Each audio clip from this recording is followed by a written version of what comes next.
Halo anak-anakku sekalian, selamat bertemu dalam masa pandemik. Karena sekarang dianjurkan kita harus belajar di rumah saja. Anak-anak sekalian khususnya kelas 12. Mungkin ada yang belum tahu dia naik kelas atau tidak, karena rapornya masih di rumah atau masih di kelas, tapi saya yakin semua sudah menerima rapor dan sudah sekarang sebagai kelas 12 SMA GPST 2 Tentena. Baik, hari ini kita memulakan pelajaran PJOK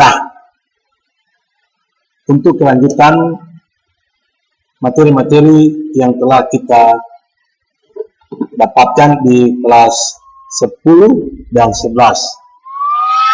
Materi hari ini adalah permainan bola kecil, yang mana anak-anak sudah mendapatkan sebagian materi-materi ini, yaitu seperti bulu tangkis,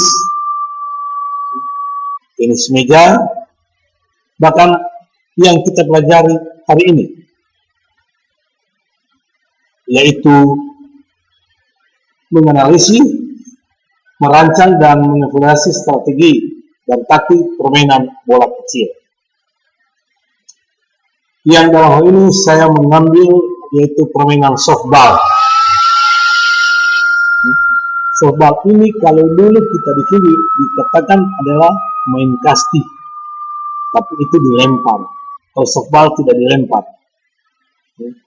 Bahkan ada istilah lalu main bola bakar, karena dia hanya dibakar. Yaitu cara membakar adalah mematikan lawan dengan cara menyentuhkan bola di badan lawan yang sedang lari, yang belum sampai di base, atau yang kembali belum sampai di singgap, kemudian dia disentuh dengan bola, atau dia lari belum sampai di base, bola dikembalikan dan dibanting oleh penjaga lawan sehingga dia itu sampai dikatakan bola bakar karena dia sudah hangus, yang artinya dia tidak bisa lagi membawa poin, sehingga banyak istilah itu yang sekarang dikenal dengan nama softball. Merancang dan mengevaluasi strategi dan taktik permainan softball. Permainan softball ini dimainkan di lapangan oleh dua regu atau yang sering berhadapan. Tujuan permainan softball adalah mencetak poin sebanyak-banyak mungkin dan mematikan lawan supaya tidak mendapatkan poin. Itu tujuan utama daripada permainan softball. Yang pertama, menganalisis strategi dan taktik dalam permainan softball. A. Menganalisis strategi dan taktik penyerangan dalam permainan softball. Tentunya setiap pemain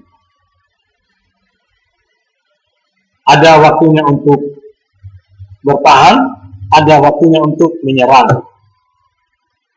Yang bertahan itulah yang menjaga, yang menyerang itulah yang memukul bola. Nah, tapi dalam penyerangan softball adalah siasat yang dipergunakan oleh regu yang mendapatkan giliran memukul. Itulah yang dimaksud dengan taktik. Saya sampaikan lagi, taktik adalah siasat yang dipergunakan oleh regu yang mendapatkan giliran memukul secara individu atau kelompok untuk menyerang lawan dan berusaha memperoleh poin dan kemenangan. Itulah taktik dalam permainan softball.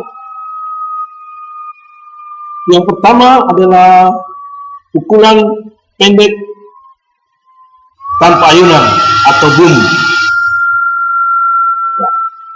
Kita kalau mau praktek, kita tahu bagaimana itu pukulan pendek, karena ada pukulan-pukulan yang lain. Pukulan pendek atau yang dikenal dengan boom. Yang kedua, pukul dan lari yang dikenal dengan head and roll.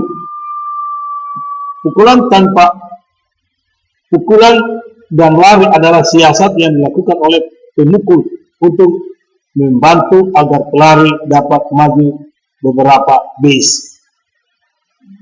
Ya. Tentunya dalam permainan softball ini ada 3 base. Base pertama, base kedua, base ketiga, dan kembali ke tempat awal. Ketiga base ini tentunya ada yang menjaga. Kalau kita belum sampai di base, kemudian kita disentuh dengan bola atau bola kembali ke asal langsung dibanting, berarti kita hangus sehingga dikatakan bola bakar. Yang berikut adalah mencuri base atau stalling. Nah, mencuri base ini adalah siasat yang dilakukan oleh pelari di base. Keberhasilan siasat ini dipengaruhi kecepatan dan kejelian. Bagaimana kalau lawan sudah menunggu di sekitar base, dia sudah memegang bola untuk menyentuh kita dengan bola. Jadi ada siasat yang kita buat agar kita tidak bisa dimatikan oleh lawan, sehingga itu perlu siasat. Yang berikut adalah pukulan layang. Nah, itu yang sangat dibutuhkan oleh seorang pemukul dalam permainan softball. Pukul kuat-kuat, bola jauh, dia lari santai, dan dia bisa round dari base 1, base 2, base 3 dan kembali, dan dia akan mendapatkan 2 poin. Itu yang diutamakan adalah pukulan melayang atau tying yang harus dilakukan oleh seorang pemain softball. Yang berikut, merancang strategi dan taktik dalam permainan softball. Rancangan dalam penyerangan, kemudian rancangan dalam pertahanan. Nah, bagaimana seorang pelatih, seorang pemain yang merancang bagaimana strategi dalam penyerangan agar mereka bisa mendapatkan poin sebanyak-banyaknya. Itu tujuan dari penyerangan. Yang kedua, rancangan dalam pertahanan. Seorang bertahan, dia akan bertahan sekuat-kuatnya untuk dapat menghentikan, untuk dapat mematikan lawan, sehingga dia dapat kembali menjadi penyerang. Itu tujuan utama dari pertahanan. Nah, dalam permainan softball ini tentu kita tidak akan lebar panjang agar lebih dikenal, lebih dipahami. Kita berdoa saja. Mudah-mudahan corona cepat hilang dan anak-anak sekalian boleh datang kita kembali di kelas, kita boleh bertatap muka dan kita bisa melakukan praktek olahraga yang seperti kita sudah lakukan pada waktu-waktu yang lalu. Ini yang dapat saya sampaikan bagi anak-anak sekalian. Sekali lagi, dalam permainan softball, yang pertama-tama yang harus kita pahami ada 2, yaitu penyerangan dengan pertahanan. Kita lanjut yang kedua, yaitu mengenai permainan bulu tangkis. Kita tahu bersama bahwa negara yang pernah mendulang juara dunia 6 kali berturut-turut adalah Indonesia. Yang sampai hari ini belum ada salah satu negara yang bisa mendulang medali atau mendulang piala Thomas Cup 6 kali berturut-turut. Tapi Indonesia sudah pernah 6 kali berturut-turut, ke 7 kali negara lain, dan ke 8 kali dibawa dua-dua piala bergilir di Indonesia, yaitu Thomas Cup dan Piala Uber Cup. Ya, saya sudah jelaskan pada anak-anak bagaimana datangnya itu Piala Thomas dan Uber. Kita sudah tahu bersama, itu adalah pemberian dari salah satu tokoh perbulu tangkisan Inggris, yaitu George Thomas dan Betty Uber. Lanjut, yang pertama, pola penyerangan dalam permainan bulu tangkis. Ya, tentunya kita bangga beberapa tahun yang lalu bahwa SMA 2 bisa menembus provinsi untuk bulu tangkis pada USN. Kemudian yang berikut hanya ke kabupaten karena kita bersama sebagai sekolah yayasan, kita terbatas dengan alat dan fasilitas. Tapi kita jangan kecil hati, kita harus berupaya. Semoga dengan berakhirnya wabah virus corona kita bisa mengikuti lagi U2SN dalam cabang olahraga bulu tangkis.